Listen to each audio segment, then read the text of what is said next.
पर का रुख करेंगे। प्रधानमंत्री नरेंद्र मोदी आज इंटरस्टेट काउंसिल की 11वीं बैठक में इस वक्त संबोधित कर रहे हैं। वो आप देखिए। तो आज गांवों में बिजली का कनेक्शन बढ़ रहा है।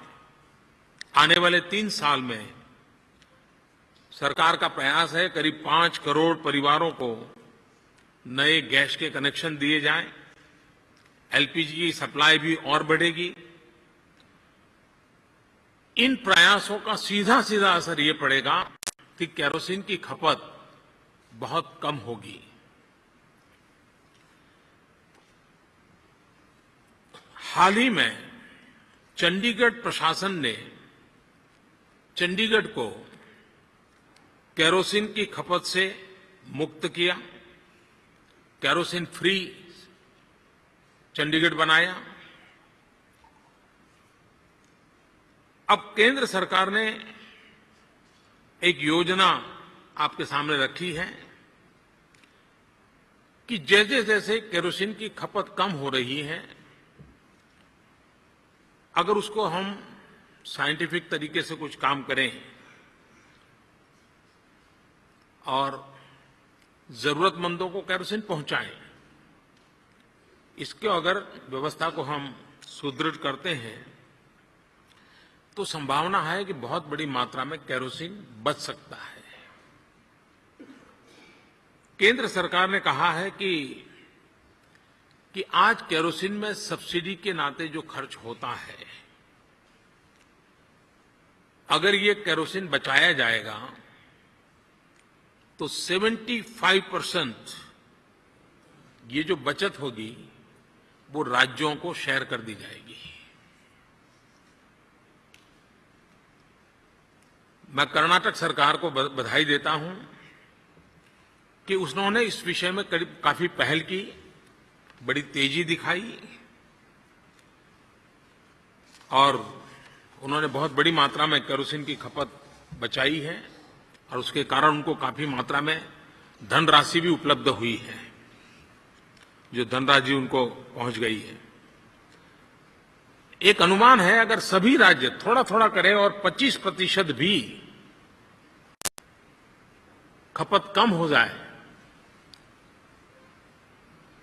लोगों का कोटा कम नहीं करना है, लेकिन जो हकदार है उनको मिले, ये अगर हम कर लें 25%, तो एक अनुमान है कि 1600 करोड़ रुपया राज्यों को मिल सकता है।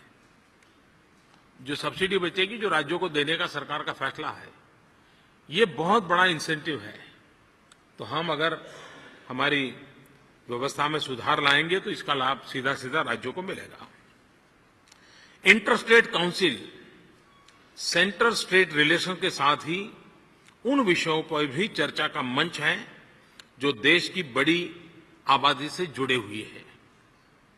कैसे नीति निर्धारण के स्तर पर इन मुद्दों को सुलझाने के लिए एक राय बनाई जा सकती है, कैसे एक दूसरे से परस्पर जुड़े विषयों को सुलझाया जा सकता है।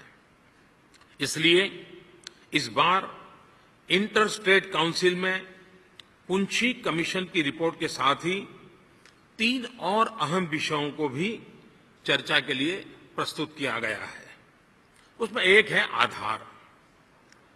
हम सब जानते हैं कि संसद में आधार एक्ट 2016 अब पास हो चुका है। इस एक्ट के पास होने के बाद अब हमें सब्सिडी हो या फिर तमाम दूसरी सुविधाएं हो, डायरेक्ट कैश ट्रांसफर के लिए आधार के प्रयोग की सुविधा अब हमें प्राप्त हुई है। 128 करोड़ की आबादी वाले हमारे देश में अब तक 102 करोड़ लोगों का आधार कार्ड बांटे जा चुके हैं। यानी अब देश की 79% जनसंख्या के पास आधार कार्ड है।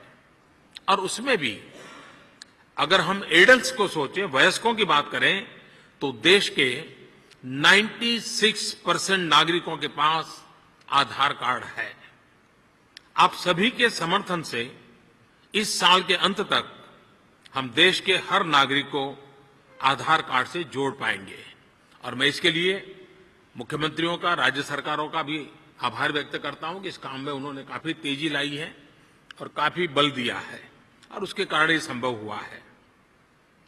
आज की तारीख में एक साधारण सा आधार कार्ड लोगों के सशक्तिकरण का प्रतीक बना है। सरकारी मदद या सब्सिडी पर जिस व्यक्ति का अधिकार है, अब उसे ही इसका फायदा मिल रहा है। पैसा सीधा उसी के खाते में जा रहा है। इससे पारदर्शिता तो आई ही है, हजारों करोड़ रुपयों की बचत भी हो रही है, जो रुपये विकास के काम में खर्च हो पा रहे हैं। बाबा साहब आम्बेडकर जी ने लिखा था कि भारत जैसे देश में सामाजिक सुधार का मार्ग उतना ही मुश्किल है, उतनी ही अड़चनों से भरा हुआ है जितना स्वर्ग जाने का मार्ग। जब आप सामाजिक सुधार की सोचते हैं तो आपको दोस्त कम, आलोचक ज्यादा मिलते हैं। अनकोट। आज भी बाबा साहब आम्बेडकर की लिखी ये बातें उतनी ही प्रासंगिक है। इसलिए आलोचनाओं से बचते हुए हमें एक दूसरे के साथ सहयोग करते हुए सामाजिक सुधार की योजनाओं को आगे बढ़ाने पर जोर देना होगा। इनमें से बहुत सी योजनाओं की रूपरेखा नीति आयोग में मुख्यमंत्री को ही सब ग्रुप के द्वारा तय हुई और उन्हीं को लागू करने का पूरा प्रयास किया गया। इंटर स्टेट काउंसिल में जिस एक और अहम विषय पर चर्चा होनी है वह है शिक्षा। भारत की सबसे बड़ी ताकत हमारी युवा शक्ति है, हमारे नौजवान हैं। 30 करोड़ से ज्यादा बच्चे अभी स्कूल जाने वाली उम्र में हैं। इसलिए हमारे देश में आने वाले कई सालों तक दुनिया को स्किल्ड मैन पावर देने की क्षमता है। केंद्र और राज्यों को मिलकर बच्चों को शिक्षा का ऐसा माहौल देना होगा जिसमें वे आज की जरूरत के हिसाब से खुद को तैयार कर सकें, अपने हुनर का विकास कर सकें।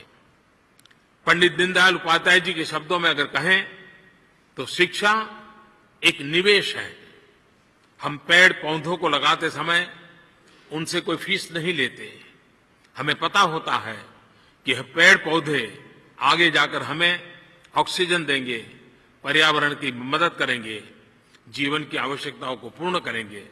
उसी तरह शिक्षा भी एक निवेश है जिसका लाभ समाज को निरंतर मिलता रहता है।